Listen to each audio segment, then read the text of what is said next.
أعوذ بالله من الشيطان الرجيم بسم الله الرحمن الرحيم بسم الله الرحمن الرحيم الحمد لله رب العالمين الصلاة والسلام على نبينا محمد صلى الله عليه وسلم وأهله وأصحابه أجمعين السلام عليكم ورحمة الله وبركاته الله تعالى فضل مرحمة bilan Baqara surasidan darsimizni davom etamiz. Tafsir muyassar kitobidan o'qib o'rganib ketayotgandik. Bugun oyatlardan yetgan joyimiz shu Baqara surasini 102-oyatidan 105-oyatigacha o'qib o'rganamiz inshaalloh. A'udhu billahi minash shaytonir rojim. Bismillahir rohmanir rohim. Wattaba'u ma tatlu ash-shayatinu ala mulki Sulayman. وما كفر سليمان ولكن الشياطين كفروا يعلمون الناس السحر وما أنزل على الملكين ببابل هاروت وماروت وما يعلمان من أحد حتى يقولا إنما نحن فتنة فلا تكفر فيتعلمون منهما ما يفرقون به بين المرء وزوجه وما هم بضارين به من أحد إلا بإذن الله ويتعلمون ما يضرهم ولا ينفعهم ولقد علموا لمن اشتراه ما له في الآخرة من خلاق ولبئس ما شروا به أنفسهم لو كانوا يعلمون. Va ular, ya'ni Yahudilar Sulaymon podshohligida shaytonlar tilovat qilgan narsaga ergashdilar. Sulaymon kufr keltirgani yo'q edi. Lekin shaytonlar odamlarga sehrni o'rgatib kofir bo'ldilar. Va Bobilda Horut va Morut nomli ikki farishtaga tushgan narsaga ergashdilar. Ikkovlari hatto biz fitna sinov uchunmiz, kofir bo'lmanglar demasdan oldin hech kimga o'rgatmasdi. Kofir bo'lmagin demasdan oldin hech kimga o'rgatmasdilar. Bas ikkovlaridan, ya'ni ikki farishtadan eri xotinning o'rtasini buzadigan narsalarni o'rganishar edi va ular u ila Allohning iznisiz biror kishiga zarar yetkazuvchi emasdilar va ular zarar keltiradigan, foyda keltirmaydigan narsani o'rganurlar va batahqiq biladilarki, uni sotib olgan kishiga oxiratda nasiba yo'q. Agar bilsalar, o'zlarini sotgan narsa naqadar yomon.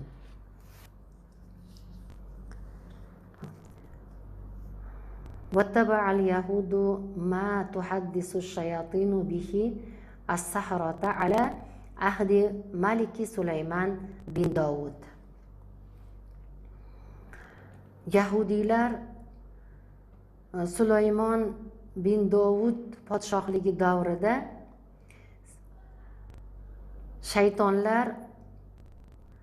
shaytonlar uni sehrgarlarga gapirib beradigan narsaga ergashdilar.